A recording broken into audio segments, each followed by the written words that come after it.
Dun, dun. Ooh. And we're live. Thank you for joining tonight. I've got Mike and Comic Man Andy here for another episode of Downright Annoyed with Comic Man Andy. I'm sorry, we were having another conversation. I'm flustered, and we are discussing Volume 4 of the Sandman. So first off, I guess we'll get the intros out of the way. We'll start with Comic Man Andy. Oh, hey, I'm Comic Man Andy. Welcome to tonight's show, Volume 4 Sandman. I'm really excited for this and hope everybody else is too. Hope they've read it. And if they haven't, do it. Thank you, sir. And of course, we have Mike. Hey, what's going on, guys? It's Mike from the Downright Nerdy podcast, coming to you from another cell phone chronicles. This is all I got right now. Everything's in storage, but really excited to read or talk about Sandman Volume 4. I love how he has to rub in that he has the physical, the I will trade never paperback. buy digital. Sorry, Hey, it's a can't do digital it. world, man. I know. Yeah, Behind the so times. I guess I'll just hop right in. I loved this. I mean, I don't Yep. know what else to say. I thought it was fucking amazing. It was a It was nice a bounce back from the third, which was odd. Maybe I'll grow to appreciate that in subsequent readings of the story. But yeah, this is back to kind of Sandman, some of the other characters that we've gotten to know a little bit throughout the story. We learn a little bit more about his family in this. They literally like break down every member of the Endless, as they're called. Yeah, right. They've got like their meeting, a Knights of the Round Table style meeting. yeah. There's a one-off story that kind of is connected, but not really to the rest of the stories that I thought was great. Um, I thought it was fantastic. I loved it. It might be well, no, I think the serial killer convention is still my favorite bit from Yes. this whole So story. But so what's funny is that that second volume, it was like a bunch of different separate stories that eventually tied into one another, right? The first one was a little prequel. The volume 3 that we just read was kind of weird. It was just kind of abstract. I felt like this was like the first one where it was like it's like just a continuous story each volume, each issue, right? yeah, Did you kind of get that? I would say except for the one with the two kids at the school. That was like it's Oh yeah, related. It's related, but it's not telling the same story. But I thought that was great. Like I loved that little bit there. I thought that was good. But yeah, the plot of this one, we met a character earlier in the story who he had banished to hell. And we had seen her both in like her cell when he went to visit hell to get his crown or whatever. Nadia. Yeah, Nadia or Nada. Is it Nada. Nada? Nada, yeah. yeah. So we met her earlier. I believe she was the character when we had that prologue where he was like at the Glass City, or she was at the Glass City. She was like a princess or something. Fell in love with him, Yep. and he fell in love with her. She denied his advances to come be his queen, essentially, and killed herself, and he banished her to hell for eternity. So the plot of this is that he needs to go back to hell because he meets with his siblings, and Death, his sister, kind of tells him that was a shitty thing to do. And he Yeah. he ruminates on it for about 3 seconds, and he's like, "All right, fine, I'll go down there." And then it starts this whole thing of they're pissed at him because he kind of made Lucifer look like an asshole in a previous book. And that's the plot, really, is him going down to get her. Obviously, a bunch of stuff happens, but Andy, what'd you think of this Well, one? oh, okay. Sorry, Mike. No, Andy.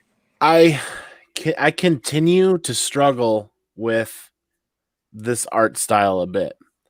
Not because I dislike it, but because I find myself going from panel to panel, not sure what character I'm looking at or reading about sometimes. Because like the first opening volley of this book is really the family getting together. They obviously have drawn some similar facial characteristic. Well, a lot of these panels are zoomed in quite a bit. You're getting a bust look, like shoulders, head, neck, So bouncing from panel to panel, sometimes it's like I really got to stop and go back and reread it for a minute.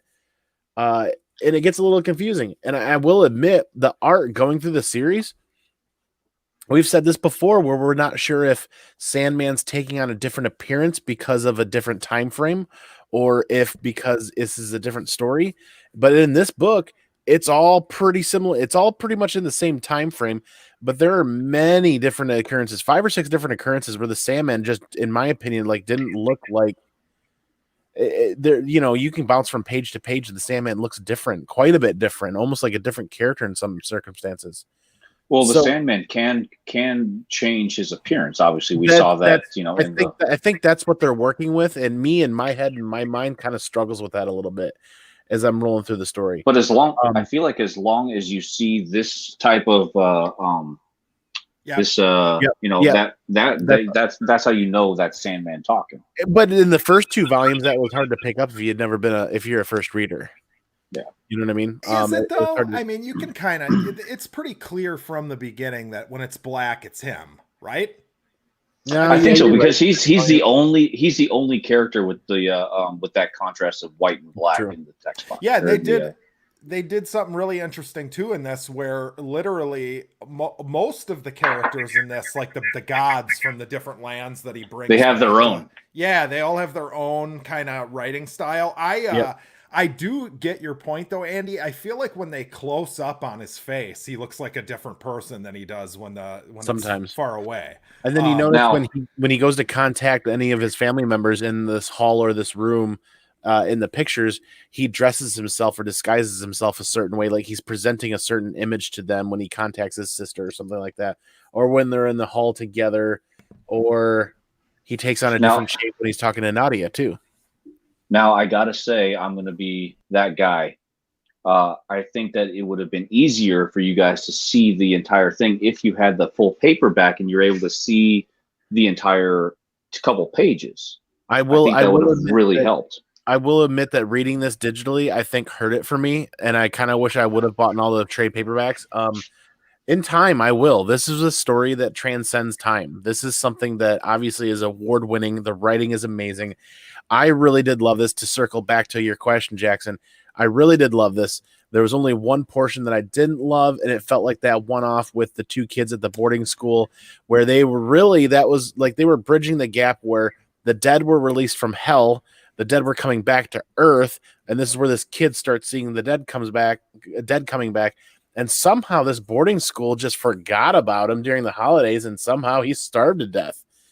And it's like, well, that's kind of heartbreaking, actually, where this young poor kid with his whole life ahead of him just dies in an attic, starving to death. Well, weren't there was like the old man and the old woman who were that were at caretakers at the school, right? And both of them had like past ghosts visit them too, and basically distract them, right? Like one of them started, so I think his that's mom where they were back. going. But yeah, basically all these kids from the past who were little shitheads all like came right back to the school because that's what they knew, right? And these 2 little kids, like, I mean, I guess we should start not going out of order with, Sandman. He's worried about going back to hell. When he gets there, he's all concerned, and Lucifer has. Go ahead, Mike. Yeah, I'm sorry. I think we need to back up just a little bit, because during that round table, I guess the head of the family, I guess you want to call him, the guy who calls all the family back. Destiny? He says, that was it. Destiny. Yeah. I think so. He says that, whatever transpires here, like, I know we all need to be here. Whatever transpires here is going to have an effect on all of us in the future. And everyone's like, well, what are we supposed to talk about? He goes, doesn't matter. Just, I'm leaving. Just everything's already happened. And then that's when Sandman has that revelation about, the woman. And then we obviously learn later that he ends up getting the keys to hell. Yeah. Right. So that's what Destiny had seen. Yeah. It's not what they talk about. It's the fact that they're there in that time, in that space. Yeah, right. Exactly. For everything to start playing and panning out. Yeah. Well, Lucifer, like, he gives the key to the Sandman. He's like done. He's over. It's this is an amazing plot twist in my opinion here. This is an incredibly amazing plot twist to think about here, because you see Sandman prepare for almost an entire read, almost like volume or part 2 of this volume was him preparing. More importantly, we get a look back of him going and visiting some people, and he goes into the dream world and he visits the guy that he visits every 100 years.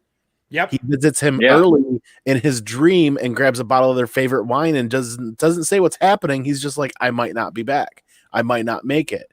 And I'm like, that was really cool. And that really ties a lot of the things together. And some of the other people that he visited, he did a lot of preparation. I feel like the artwork really kicks in and is really finding its run too sometimes, where I feel like I struggle with some of the facial characteristics of some of the characters, but like the mask looked way cooler this time around, in my opinion. And his get up for when he was transporting between dimensions or between worlds, that was really cool.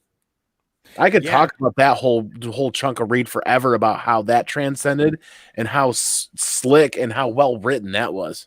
Well, and he visits the guy who he meets every 100 years, and he visits him like 99 years early, if I remember correctly, something like that. And then he also visits the Greek girl who I think was being kept as the muse. Is that who he visits when she has the baby? I think so. With her? Yeah. Yep. So he goes back to these like important people that he's met on his journey so far, and essentially prepares them for the fact that he might not be back. It's almost like he's tying loose ends because he knows there's a strong possibility he definitely will die. Right. So you're going into the next book like ready for this like epic confrontation, like this big battle of sorts between him and Lucifer. So you know what's funny? I was doing some research and reading as to what was kind of going on during the time that this was written. I guess Neil Gaiman didn't know if he was even going to continue after this volume. So everyone was kind of thinking like, oh, this could be the end of Sandman altogether. Oh, so it was kind of interesting when I saw that after I read that. I'm like, oh shit. Okay. So volume 5, if that's what we choose next week, is going to be, could be completely new or something like that. You know? Now, do either of you guys know when this was written? What year, time frame? Yeah, it was like in like 93, 4, 5. That makes so much sense with that Saddam Hussein reference in there. I'm like, there are so many people. There were so many people that are going to grow up not having any clue what that reference is about. Yeah, it was the Gulf 92, War. 1992. Yeah, right. 92. Yep.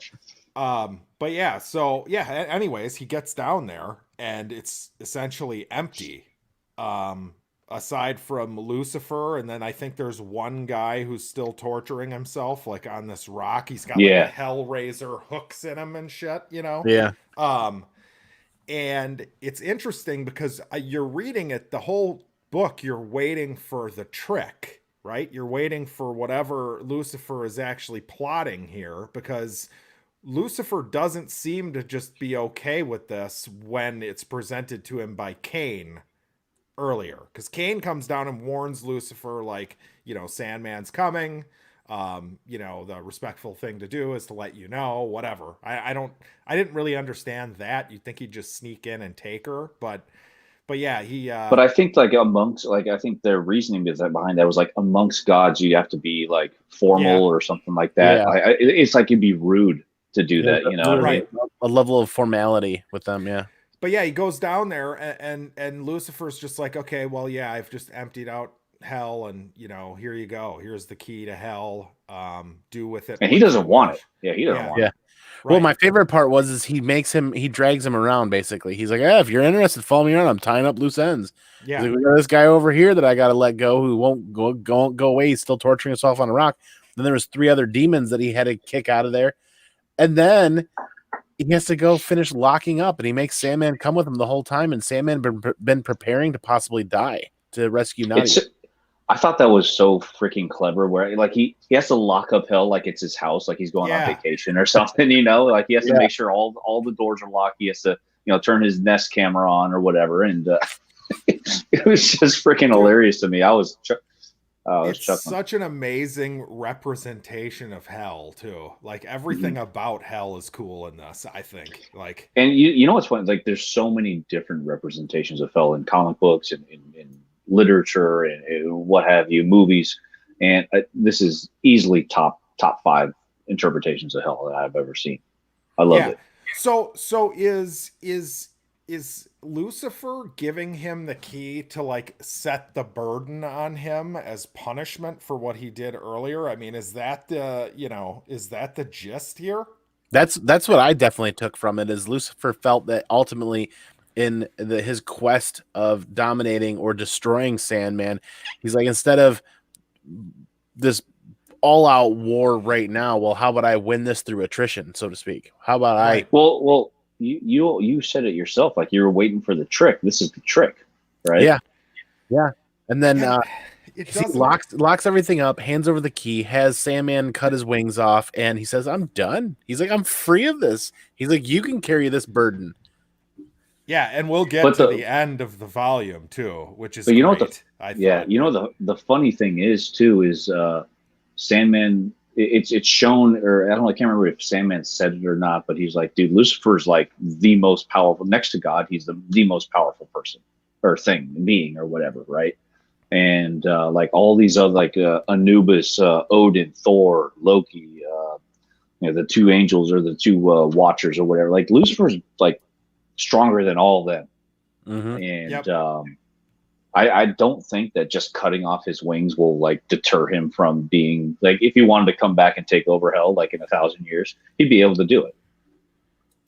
I don't know. That's just kind of me. I don't know what the significance of cutting off the wings means, but I mean, who knows? he's going back to. It just symbolizes that he's just like a normal person now. Is he like mortal or what? I guess we don't know, but I'm sure we're not done with him. Would be my assumption. I would assume it almost reminded me of that movie Legion. I never saw that. I never saw. Oh, that it's with the dude who plays Jarvis. I know.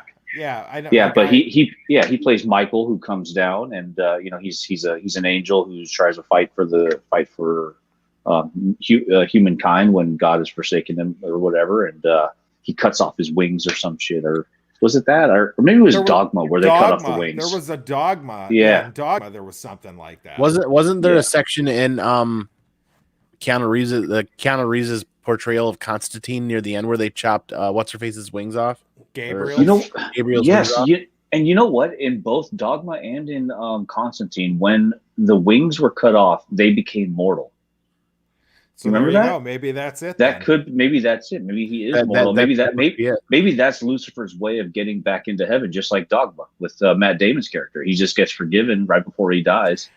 I mean, I don't know. Like even if he's not going to get back into heaven, at least he gets to just go relax for the rest on a beach, of a normal life. Yeah, but I hope he has to. I hope he has to have know what it's like to try to find a fucking house for for a crazy amount of time. I mean, if he's on a beach, I hope he's on the Pacific Ocean in the Bay Area, because he's in California. It's terrible. It's terrible. Yeah.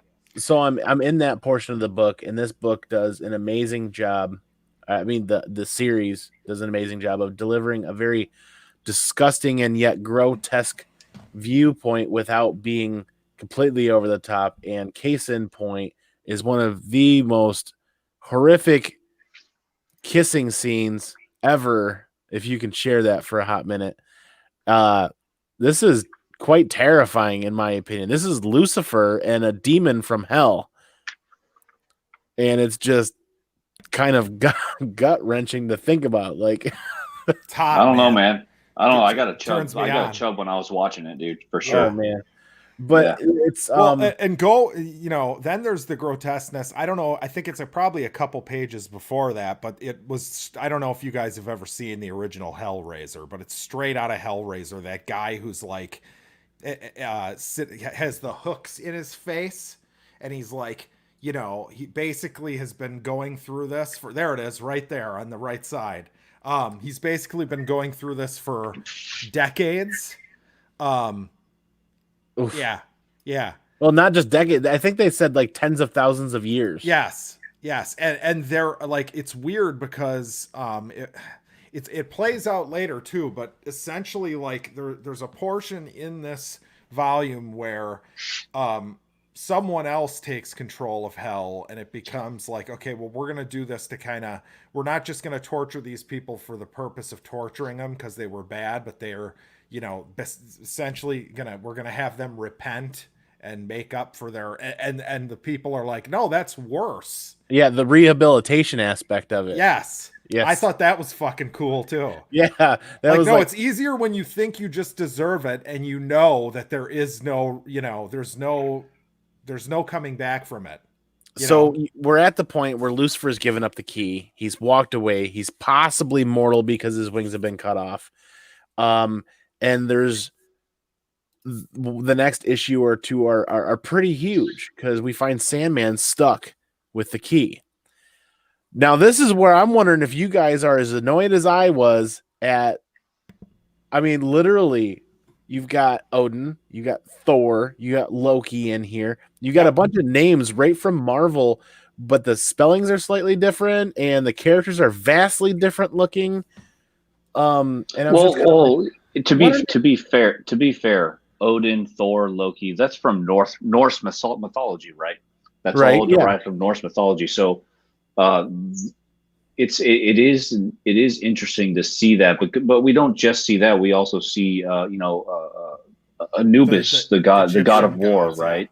We get to see the Egyptian guys. You see all these different things, and it's interesting to me that they're almost like secondary in the hierarchy of gods compared to Sandman and his family and Lucifer and hell, right? I wasn't bothered at all by them. Neither was I. I thought they were pretty fucking awesome, actually. Like the interpretation of Odin with his like badass like fedora hat and his kind of mysterious face, and then Loki's just this little Odin looked like a gunslinger from Spawn. He did, yes. Yeah. Yes. I'm and Thor being just a big fucking, I mean, he was basically like a hulkish moron who drinks and gets hammered. You know, I don't know. I liked that stuff. I'm not going to be able to find it fast enough. It didn't lose me right away, but I'm trying to find it fast enough. There's one panel in here where they totally lost me, and that's where Thor was at the table drinking at the party. Oh yeah, here it is. This is where it got me, where it really lost me, and I was kind of like, really, this is a bit right here, where he's talking about how his hammer, and the more he strokes it, the bigger it gets, and I'm like, this is just a terrible play at Thor and his hammer. But I like that though. He's, you know, I enjoyed it too, man. Right. Yeah, I gotta say, it was just a different interpretation of what that's a good of what we all know. Right. And I think that part of this is us. We're getting a look at these like ancient gods from a different perspective, where it's not, you know, you're not reading something where it's like it's supposed to blow them up into these fantastic people, right? They're all just essentially people with a bunch of powers. So yeah, and when I say hate, that's a very strong term. It was more like I rolled my eyes a lot, is what I did.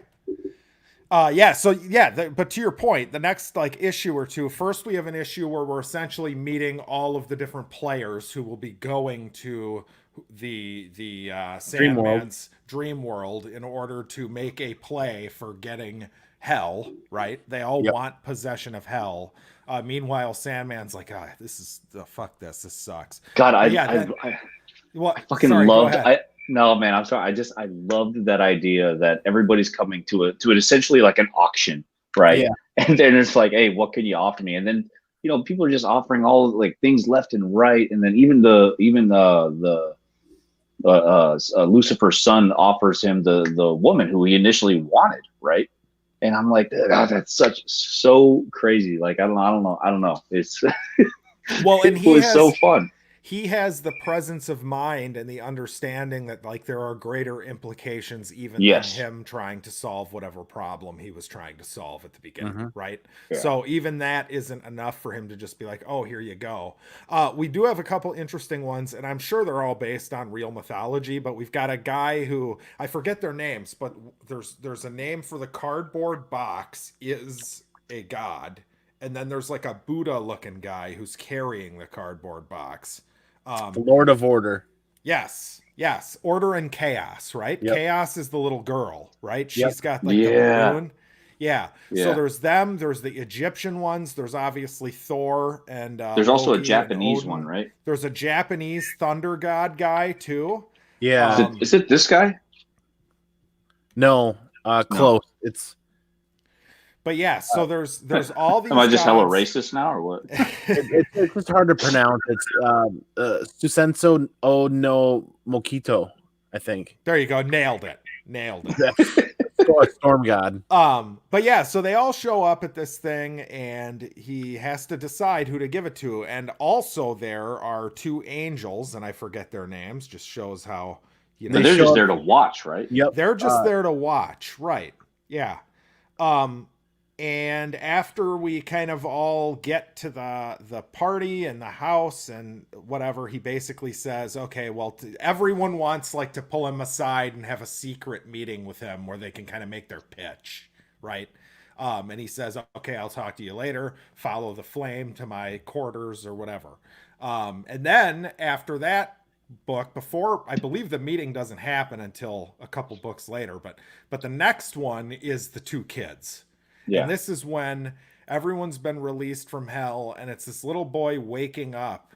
And this like undead kid is essentially like, hey, you wake up, you know, blah, blah, blah. Like, you okay? Yada, yada. And it goes into this whole story about this school and all these kids who like tragically died.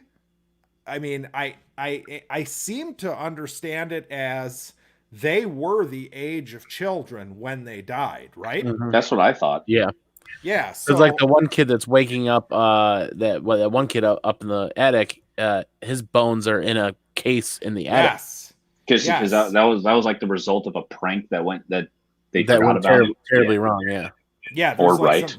right. There's some bully ass kids who like, you know, did that to that kid. But Andy, you're saying this one rubbed you the wrong way a little bit, or Well, it was a pretty far departure, very wordy, very descriptive, far departure from the majority of the story.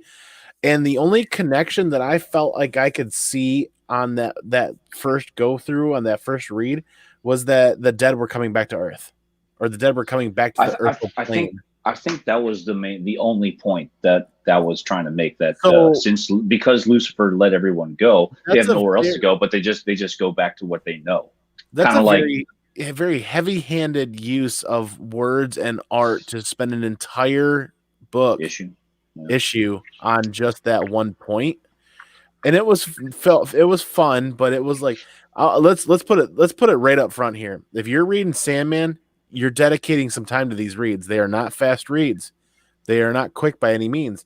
If you're not spun up on reading cursive, that can throw you off for a bounce. If you're not spun up on reading certain scripts or certain other things, it kind of makes you stop and reread things a couple of times. So, yeah, I don't know about you guys. It took me 4 hours to read this book.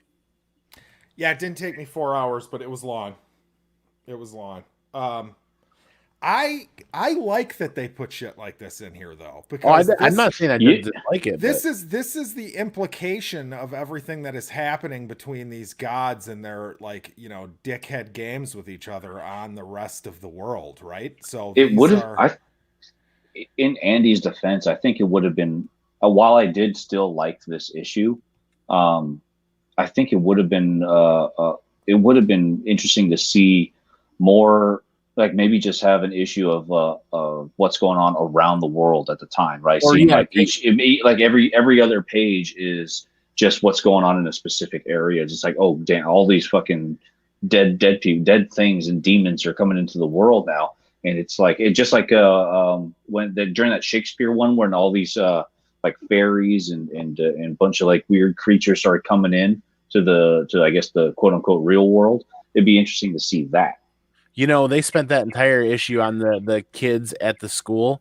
How cool would it have been if they broke it up into 3 parts? The kids at the school, and then maybe if they spent some time and revisited the diner and the people that died there. Oh, yeah. Oh, how cool would that have been? Or a couple of the other major plot areas or locations. I'm going down a rabbit hole now at this point, but yeah, I mean, it was one of my favorite comic like stories in here. I liked it.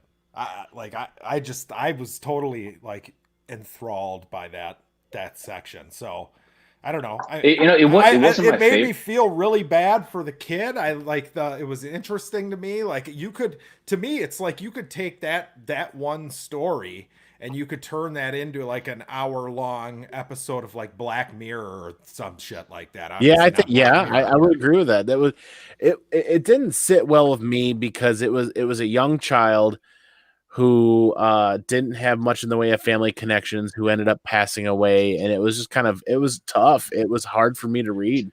well, And this that's the point.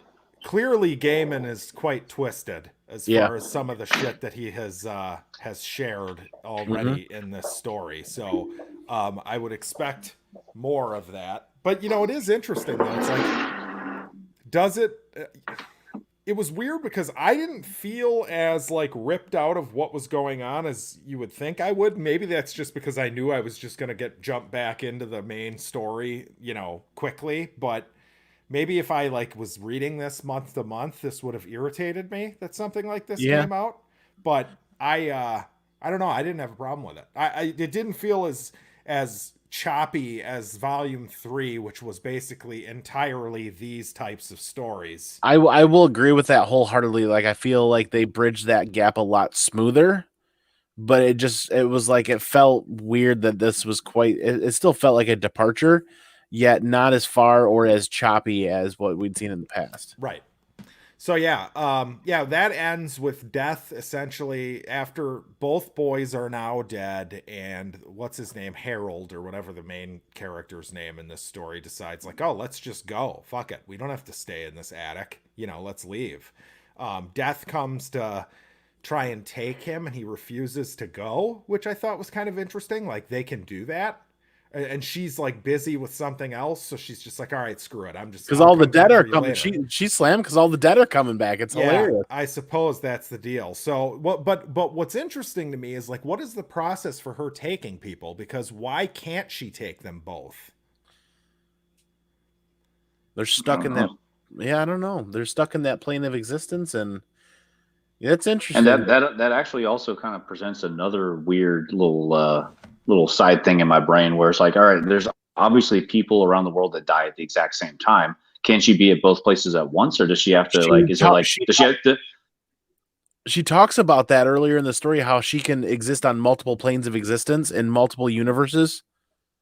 Okay, She touches bases on that a little bit, but it's kind of funny I how must I must have just forgot because I was in my mind. I'm thinking like, all right, do people just like take a number and they're stuck in purgatory until she gets there, kind of I thing, think or so. I think that's the deal. Like I think she can go to other planes of existence and other planets and other realms or whatever. But I do think she takes them. I mean, it's like Santa Claus, right? He can't really yeah. drop off presents at everybody's house, but he does, right? I mean, Thanks for according to ruining the that. dream. Thank you for ruining that. Sorry, you didn't know? You didn't know? I I'm sorry. I like how they approach death with how she can exist in multiple places and multiple times, multiple universes, but yet there's still a limitation of what her capabilities are to the point where Mike's like, yeah, you got to take a number and you got to wait in line a little bit. Right. There's a little bit of hilarity in that. You got to wait in line to die. Yeah, it's like It can, when you call a customer service, like your cable company or something, and you can leave your number and get an automated call back. If you miss that call, then you have to call back in. You get put back to the back of the queue. hey, Right. Yep. just That's wait here. I'll be here between the hours of 10 and 5. right. Yes. Perfect. But yeah, so that's that plot, that story. Then we get back But to. wait, Oh, sorry, sorry. Jackson. No, Before go we for it. just jump into the next one, I just want to go back to the art. I would love to go back and try to find this cover. It's just the key. Yeah. I just think that that's so freaking awesome. I mean, it's just so clean, simple, and just kind of it gets me super excited for the issue to come. Yeah. Anyways, that's all I wanted to say. The covers are odd. Like, are we? Yeah. Like they're. Even like the inside, like the next page, I don't know what the actual issues had in them as far as, Yeah, but neither like, do yeah, I. so like that's there, and they've got like the blurb at the top, right? Yeah. And then that is on the like title page too within the book, that same Hmm. blurb. But yeah, this next issue is I believe this is where he calls them all in, right, to have the conversation, or is this the dinner party? This is the This dinner party. is the Dinner dinner. party. Yep, And the dinner party. magician, yeah, the Yeah. Kane does his magic trick. Um, this Oh man. is very strange. The look of Kane is so like evil and weird looking in this. There's like a scantily clad woman walking around who's like the waitress, or what is her deal? Is that the one that Loki tries to bang? Yeah. Yes. Yeah. Yes. Okay. Unsuccessfully, I believe. Yes. Correct. Yeah. But yeah, this one So was funny. odd too. And Thor gets hammered. And yeah, he does. He calls them all in one by one to make their pitches, essentially. So they all come in with different things that they're gonna give him. Now, what's interesting to me is like I don't think the gifts that they're offering him really are going to factor into his decision at all. I believe he's just kind of He's like above that. He's above those things. right. So he's just kind of like I mean, like humoring them a bit, I almost think he's trying. He's trying to see what each intention is for health. Each person's intention is. But Yeah. I mean, I think towards the end, after he's heard it all, he just comes to the conclusion like, okay, you know what? There's only really two people who I could really give this to. Right. Yeah. Well, and it's the people that don't want it. They just Exactly, are right? forced Yeah. to take it, Yeah. which I thought was kind of neat, that whole explanation. So yeah, they all give their pitches. One of the more important ones are the demon people who come and basically say, hey, here's what you wanted in the first place. Like, Yeah. just give us hell and you can have it. And They also offer up the demon that he battled against in hell to get his yep, mask back. yep. Yeah, so there's that, and then basically God speaks to the angels. And what are the angels' names, Mike? If you Oh, can one of them pull is an angel of silence. I've been trying to find their names. I'll find it. You guys talk. But yeah, so there's these two angels, and he essentially God makes them take hell back, and they're like, "Oh man, what did we ever do to deserve this? Like, we didn't betray anybody, all that kind of stuff." So, Well, there's an interesting. Remiel and Duma. Yep. okay, There's an interesting caveat to this. Is it's easy. Well, you get lost in the story quite a bit, and they bring you back more when they talk about how hell is a mirror image of heaven, right, and hell is owned by its creators in heaven. So yes, therefore, the angels just have to be tasked. God tasks the angels with, well, you're taking over hell. Go ahead, boom. You don't yeah, have to be a fallen angel. You just have to be told to do it. And they're like, this can't be your will. We can't believe we're being cast out and cast down. And they're really not being cast out, or they essentially are kind of being cast down, if you want to think about it that way. But he's tasking them with opening those doors and getting it going, because you can't have heaven if you don't have hell. right. No That's pleasure, it. no pleasure without pain. There's no frame of reference Yep. to know what is super good unless there's something on the opposite side of the spectrum, right? There's And I a think there's that's a totally balance. true. I There's mean, a balance they're trying to maintain. right. In life, that's so true too. Yeah. Like you Mm-hmm. don't, if everything was just gravy all the time, you'd become numb to it. I think, Well, Sandman talks about that as he's transitioning from one plane to the next when he's going to hell, where he's in the middle and he's traversing the planes and he becomes cold and numb. And he talks about how and thinks about how, well, it would just be nice to stay here and be cold and numb and not feel anything. But then he's like, well, there are tasks to do. There are things that must be accomplished. And he pushes forward. So it's like without, heaven and hell, without those areas, or without those universes, or without those foundations, cold, numb, that's all you'd be, right in the middle, stuck. it's true. That is true. But yeah, so they get it, and that's well, what happens here with this? So they're upset about getting it. Everybody kind of gets told, "Hey, sorry, we decided to go another way with this," and they all get pissed off. And then, But it was great when the angels were all like, what, or when everyone's saying like, what, why aren't you giving it to him? And then the angel's like, because it's no longer his to dispose of. We have taken back the key. Hell will again be the abode of the damned and the demons. I was like, damn, that's fucking awesome. And Gore has joined us, and I just Hey, shared Gore. his comment. Apparently, the Dead Boys later appeared in a Vertigo crossover, tying them to other Vertigo titles, and late had their own miniseries written by Ed Brubaker. I think it was called Dead Boy Detective. So add that to the list of things that I Dead Boy Detective. Yeah. So there you go. I thought they were pretty awesome. But yeah. So where are we at now? So the now it's the battle between Azazel and Sandman, right? Yeah. Because Azazel, how does he? So he basically says, "I know that I'm invited to your home, so you can't attack me." But how does he get around that? He gives up the invitation. He throws the invitation out and says, "I'm not interested in being a guest in your household anymore. There now, you and I can fight." Got it. Okay. And he like goes into his mouth or something like that, right? One of the mouths. He like enters or the crack, right? Yeah, it was interesting. He like enters him as if he's like a realm. That character. Yeah. And then he has not only that, but he also finds the dude that he that initially took his mask, right? Yep. Yeah, and he frees him, right? Yes. Yeah. So he frees him, and then he frees what's her name? Nadia. Coranzone is his name. Yeah. Yeah, and then he frees her and Nada, and he frees her, and then so I don't know what else happens in that particular issue. I can't remember if they Azazel you know what I realized? Yeah. So Azazel forgot that he's in the dream world, and Sandman can make it whatever he wishes, and he's his most powerful point there.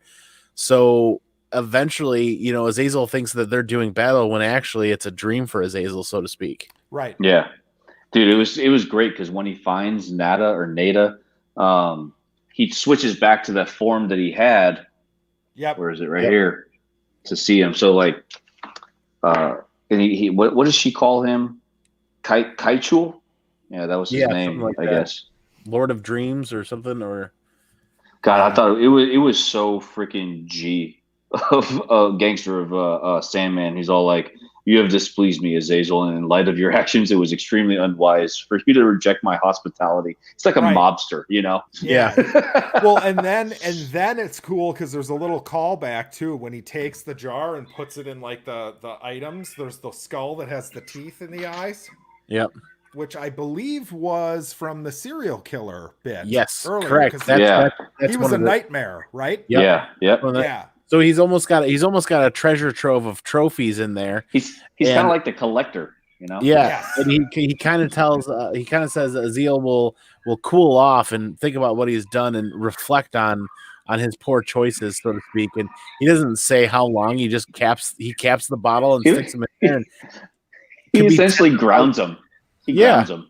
For tens of thousands of years. What's funny too is like Sandman knows what it's like. He was sitting in that, to start the story, he was stuck for like, what was it? Like 100 years only? Yeah. I think 90 some 60 years. or something. Yeah. And then he's sitting here banishing people for thousands of years just on a whim. Yeah. So you'd think he'd be a little more understanding. But yeah, so they wrap that up nicely. There's one more little bit where Loki swaps with the Asian dude, I believe is the one he swaps with. Yeah. Tries to trick him. He tries to pull a little trickster Loki stuff there.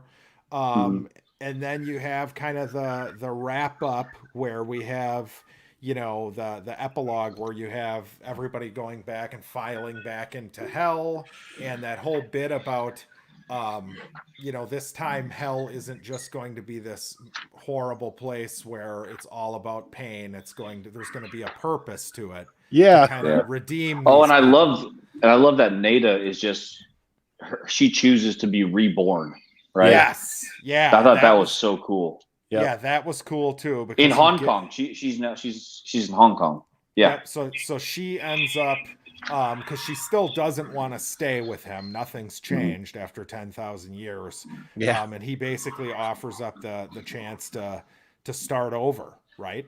Yeah. To live a new life, which I thought was cool, with him going and cradling her or whatever. And I thought that was pretty sweet. Did you see? But he touched her forehead in the bassinet as well in the hospital. Much like maybe he left a mark on her forehead, like there was a mark on his assistant's forehead that he sent to hell to begin with. Right. So that maybe there's some connection there as well.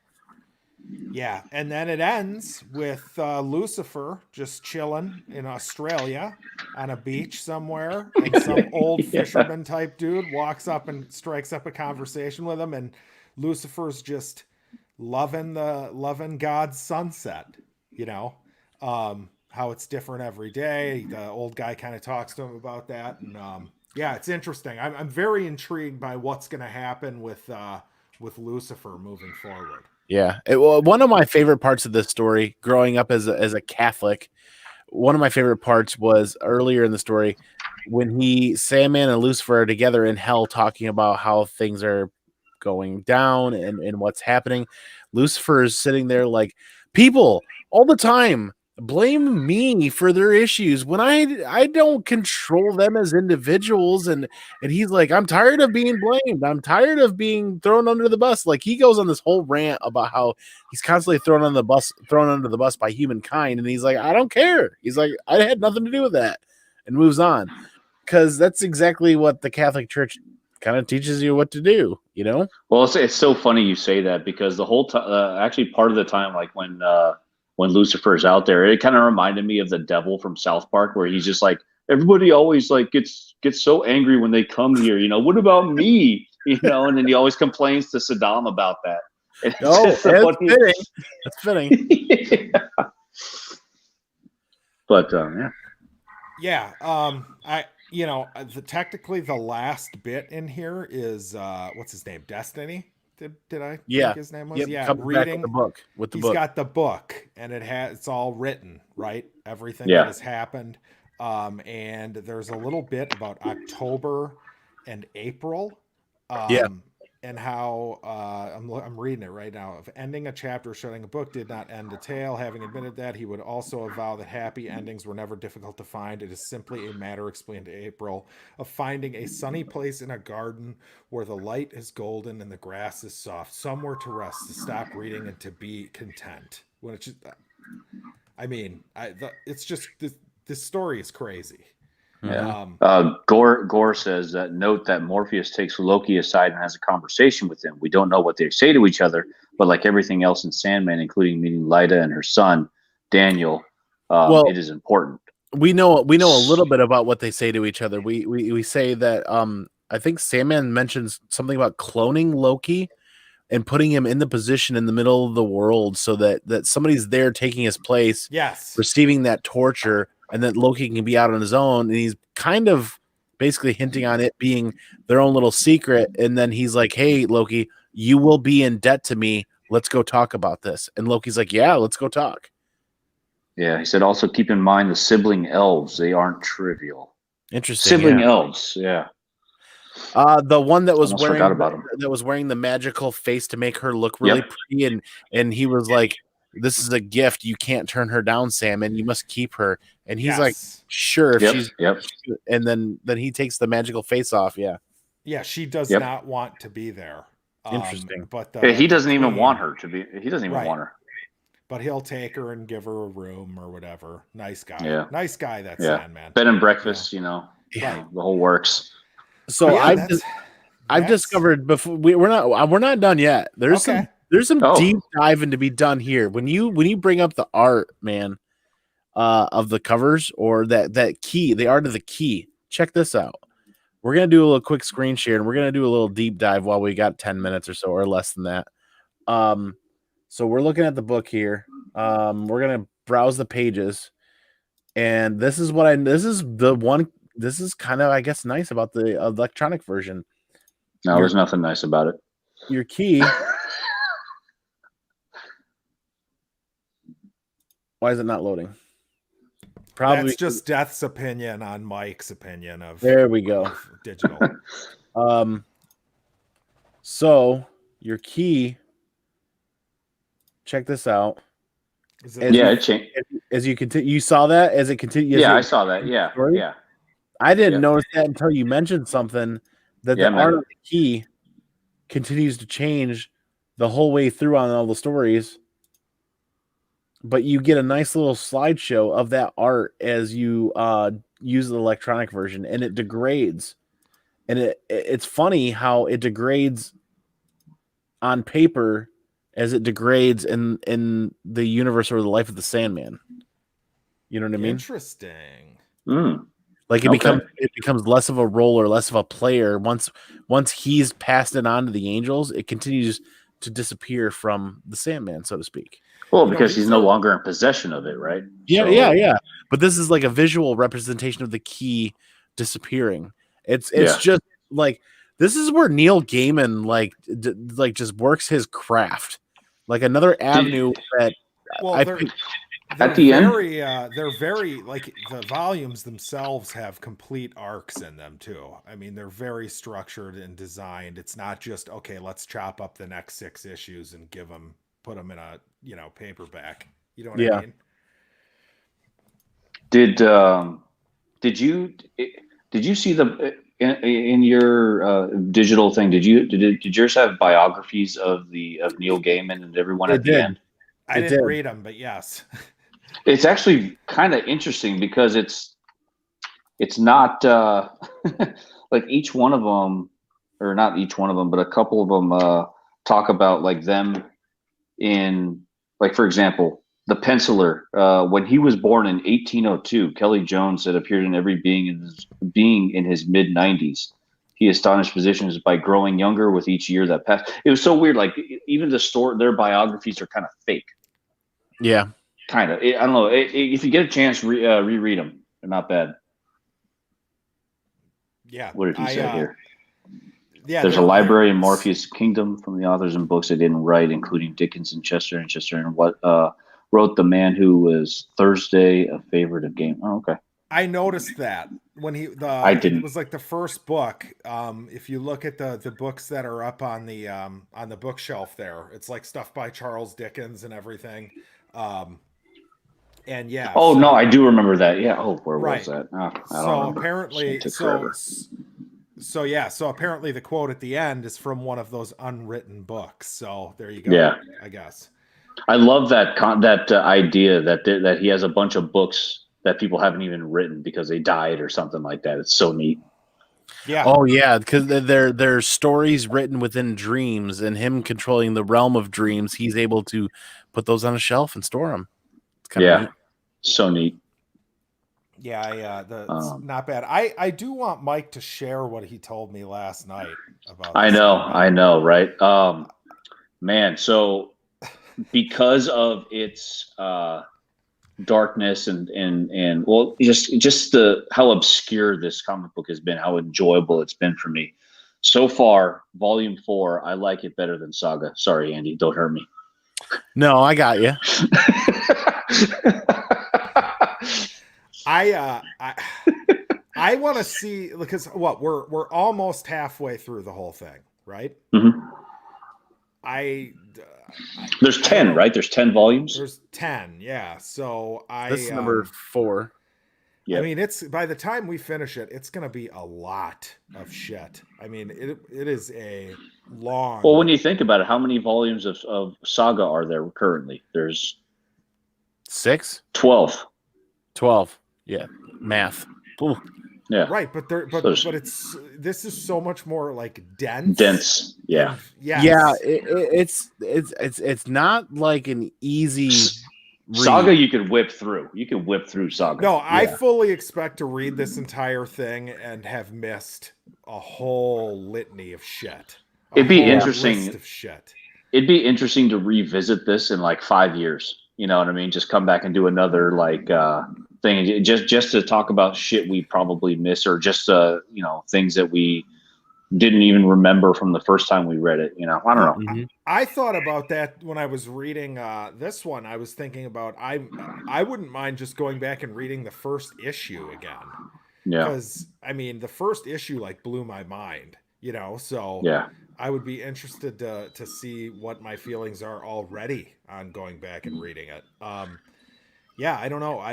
Now it's like, okay, I'm done trying to even predict where this is gonna go. Yeah. Oh, you can't. You can't. Right. You can't predict it. No. Because the next volume could be something completely out there and totally different from this one. You know. So boy. This was the first. Go ahead. This was the first episode. This was the first episode, or a first volume. This was the first volume out of all of them that you couldn't get for free on Comixology. Yes. Yep. Yes, and the next one's $8. So are you guys okay? Are you guys gonna be okay? You know what? Honestly, I'm gonna agree with Gore. I think when you look at the time, you look at the art, you look at the writing, you look at everything put together as a series. I think Saga plays a very close second fiddle to this. Well, the way I explained it to Jackson yesterday, I'm like, comparing Sandman and Saga, that's like asking, it's hard. Okay, do you like pizza better or do you like burgers better, right? It's like it depends on what you're in the mood for. Pizza, tacos, burgers, or like smoked meats. I mean, like. Well, I mean, this to me, like, this is probably better just because of how fucking philosophical and amazing it is. Yes, in that way. But Saga's a blast, dude. Saga's a blast, and Saga really connects you with that human element and really connects you with that family element and connects you with the characters. This brings you to that level and then brings you to the next level beyond it philosophically, like what you're saying, and makes you think on level X number 5, like crazy layers of writing and thought in here. And you know what's interesting? I mean, just like comic books are so personable that like someone who like you, Andy, you have a personal connection with Saga that nobody else that I've met has ever had with a comic book, right? Somebody may have something similar with Sandman, right? Or even who knows, maybe even a shitty book, like they have everyone. Every comic book is almost every story can be different for different people. Just saying that a comic book is better just based on maybe structure, artwork, or whatever. A lot of it's subjective, but this. I connect more with Sandman than I have with Saga. Not saying that Saga isn't great because it is right there for me. I can say definitively though that nothing has upset me in Sandman as much as my boy Prince Robot IV going. I mean, that was like those writers are brilliant in a different way because I was pissed. You know what I mean? Like, yeah. I have very, as far as like making me care about characters, and Saga is I care more about all of the characters in Saga than I do about any of them in this. I remember I remember those text messages. Yeah, I'm still. Well, what's funny though is where they screwed up is that what's the main dude's name in Saga? The main Marco. Guy? Marco. Yeah, like his death. I was like, oh, whatever. Fuck you. I don't. Spoiler. I don't guess so. Spoilers, shit. Spoilers. I don't give a shit. I don't give a shit about that. That was like the big. It's like, you assholes. You just, my boy goes down, and then you just have to put. Hey, now we're just gonna double down and do it to another character. Give my guy a little bit of love and time to. Dude, I was pissed when the ghost died. What's her face? Oh yeah, Isabel. Dude, I liked her the best out of all of them.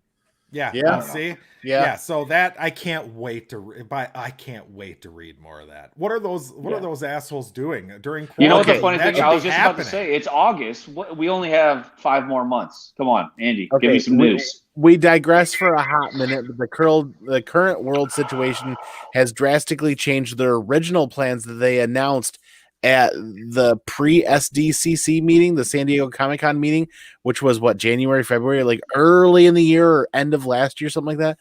They had a plan. Where at SDC they announced that Saga would be back 2020, would definitely be back 2020.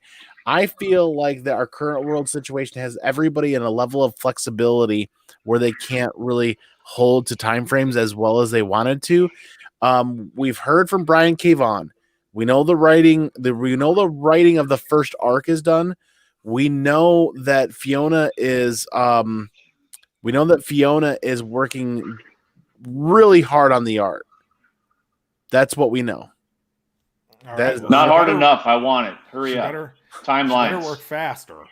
God damn it. Yeah, the Will. Oh, that's my other favorite, Gore. Yeah. That's my other favorite. No, I And like somebody- Lion Cat better than Will, I think. Oh, fuck you. Come on. Somebody mentioned Bruce Willis playing the Will on a adaptation, and I'm just like, yes, please. Dude, that's perfect. Yes. Yeah, that's a good call. Yeah. Yeah, actually, you could take Russell Crowe like Gladiator era, and then Russell Crowe fat fuck now, and just like he could play him in both versions. You know, he like actually would work too. This is true. This is true.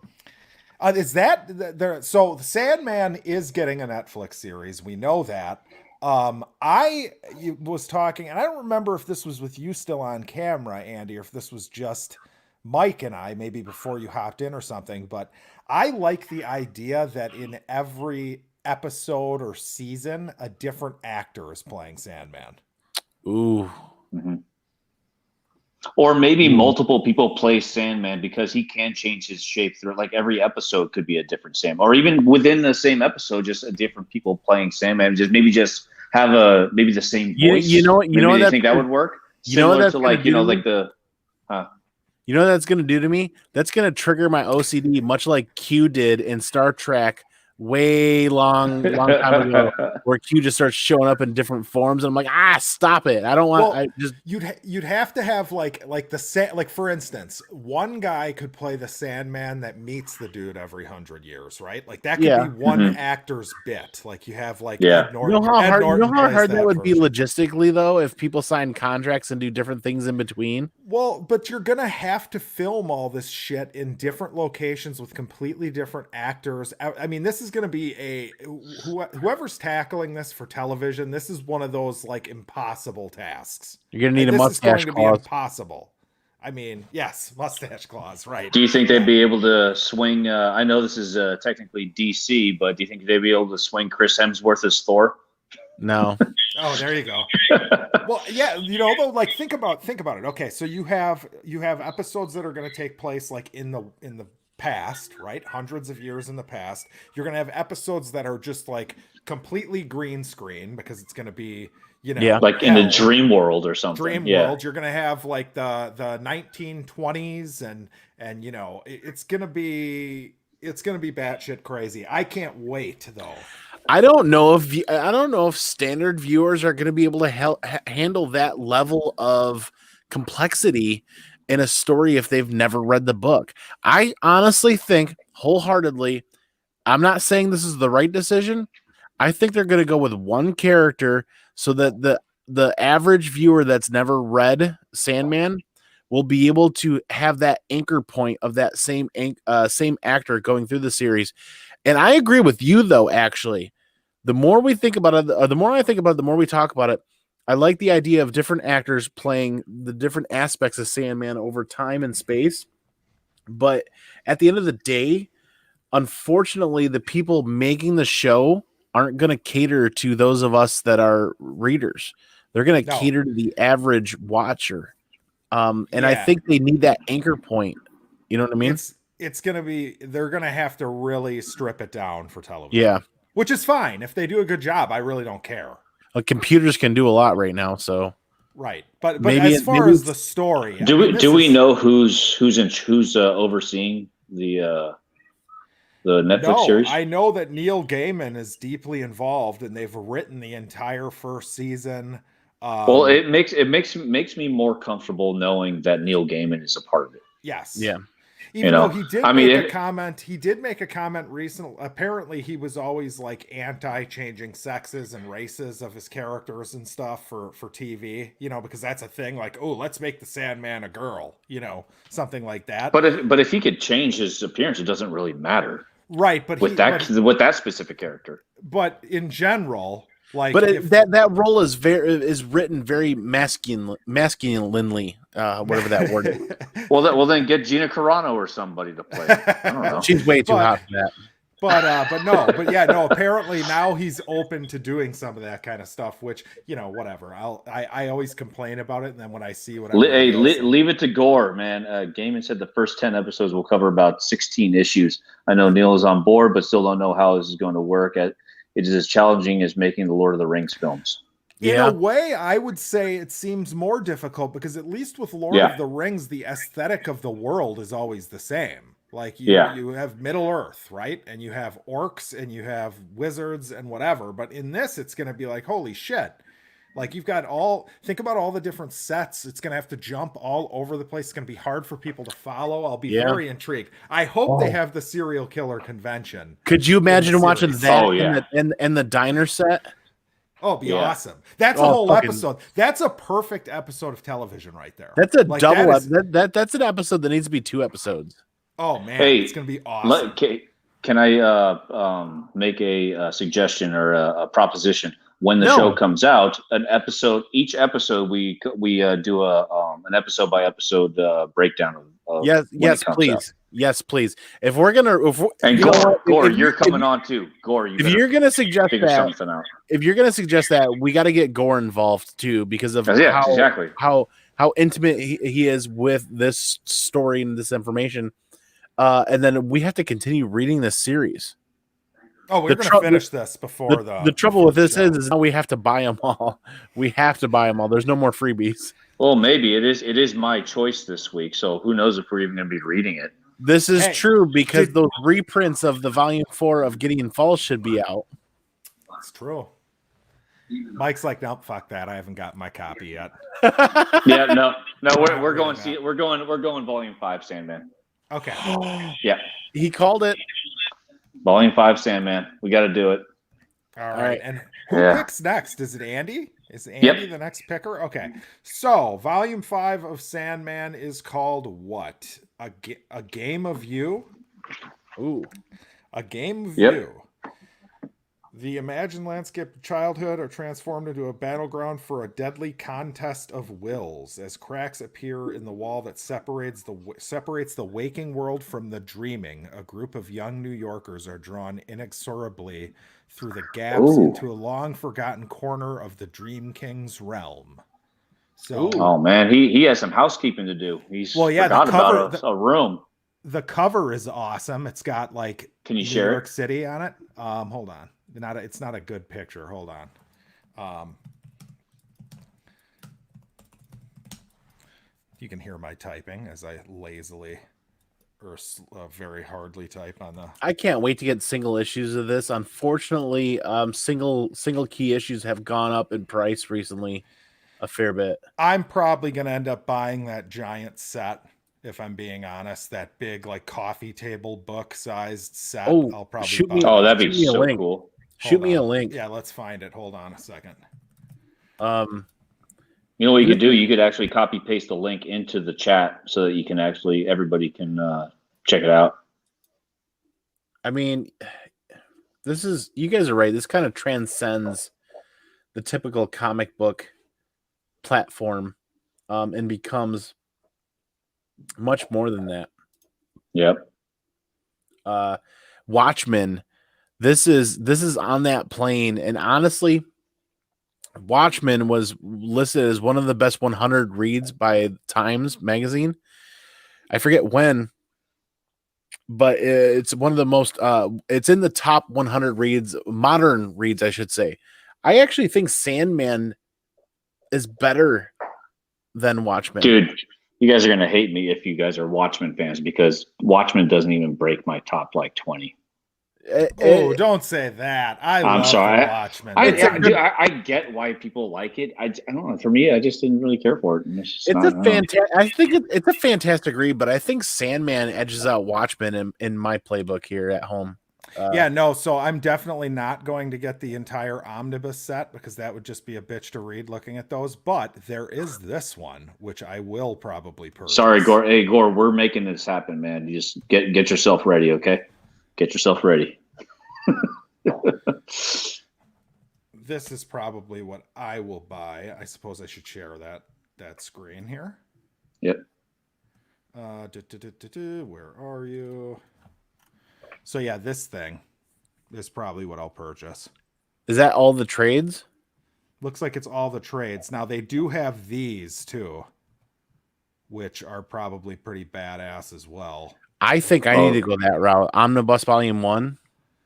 So so how many omnibuses are there? There's 3 at least. Yeah, I think I think you would say Each one's because 1,000 pages. Whew. Oh, I bet you, but you know what? I bet you it is just an epic looking tome when you open that shit up with the artwork and everything. Yes, not to mention we're talking about a read that transcends comic books, in my opinion. Much like Watchmen and much like Saga and a couple of the other ones that I really enjoy. That's when I'm not in the omnibus game, but reads like this make me want to get in the omnibus game and get them on the shelf. And then if I ever let go of the single issues, I still have the story. I still have the omnibus. Saga, I'll never get rid of the single issues ever. Everything else, though, that's one of those things where Watchmen, I started collecting the single issues, but man, to be able to sit down and read that story in omnibus or sit down and read it in big chunks like that, that's what they make bookmarks for. I can stop whenever I need to, but Watchmen's only value is to have the whole thing, though, in my opinion. Like, Watchmen only works as the whole thing. And by the way, on a side topic, the fact that there is any Watchmen that is made after the Watchmen graphic novel is an abomination. Shouldn't exist. Although I did like the HBO show, so I don't know why I'm saying that. I have not seen that yet, but I do agree with you. Do you know what I mean? Like, it just doesn't, like, the fact not having what's his name, the crazy dude who wrote Watchmen. Frank Miller. Frank Miller didn't. Alan Moore wrote Watchmen, right? Thank you. Yes, sorry. Yeah, and not having his, like the fact that I was in a comic book shop a few years back, and I saw like a new issue of Watchmen. And I was, or like they're involved Doomsday, in right? Something like, and I looked at it and I'm just like, what? This is sacrilege. This is stupid. What are you doing? You're a purist. It's just crap. I don't know. It's just, but I heard there was like a thing where Dr. Manhattan now is like involved in the DC universe with Superman and shit. So I don't know what's going on there. That sounds wacky, but I don't know. Now we're talking about Watchmen, which Mike doesn't even like Watchmen, so apparently more money to spend. Please don't ever pick Watchmen, by the way. Why?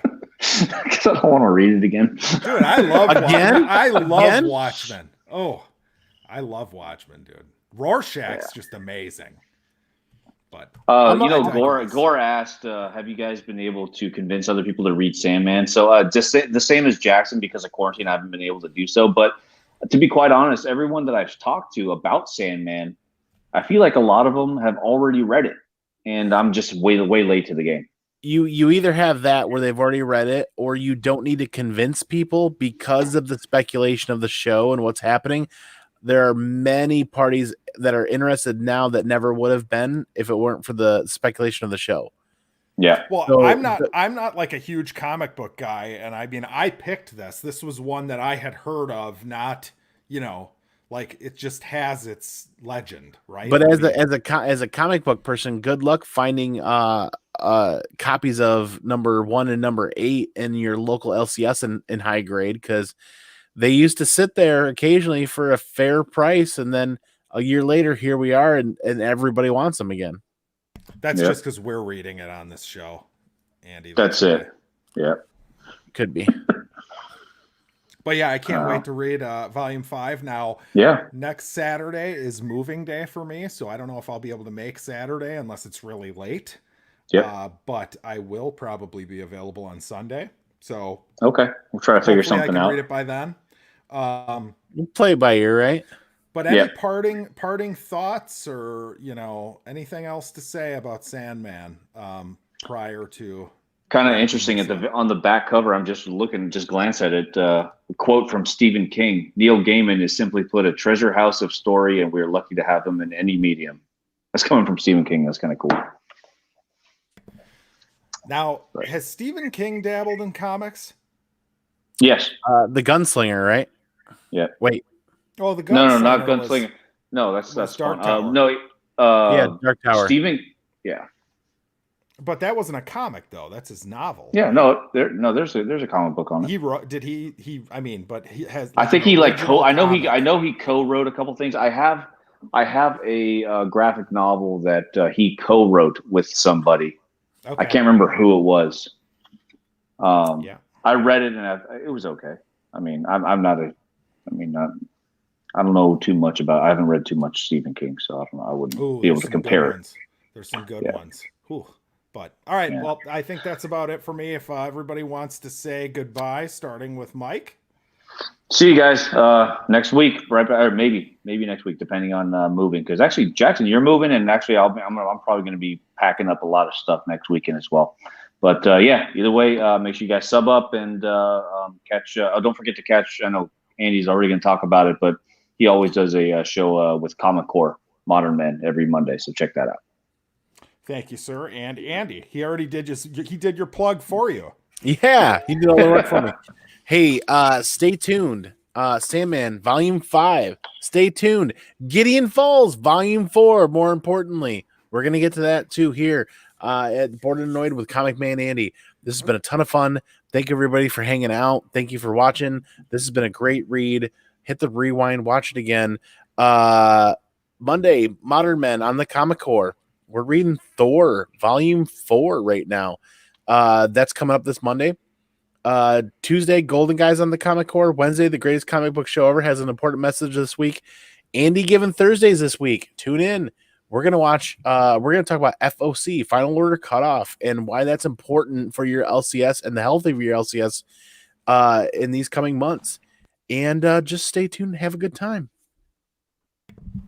Thank you, sir. And I am Jackson with Just Annoyed, or now it's Just Annoyed. But this week I will have Ryan from the Fake Nerd podcast on to discuss Umbrella Academy Season 2. Thank you. Nice. I need help in understanding what the hell's happening with that. So please. Did you watch it? I started watching. I'm 2 episodes in. Okay. I will say I think it's markedly better than the first season. So I think the show is getting better. I will plug it that way. But yeah, make sure you tune in. That'll be, I believe, Tuesday night. So should have more stuff coming out after this whole move. It has been crazy. It is, to be honest, doing this kind of stuff has been one of the last things on my mind. So when I do get a chance to sit down with my friends here, it is very fun to do. So same here. Thank you for staying up late, everyone, except for Mike. He's just the selfish guy. It's only like 9 o'clock where he is. But yeah. But yeah, you guys have a good night, everybody. Peace.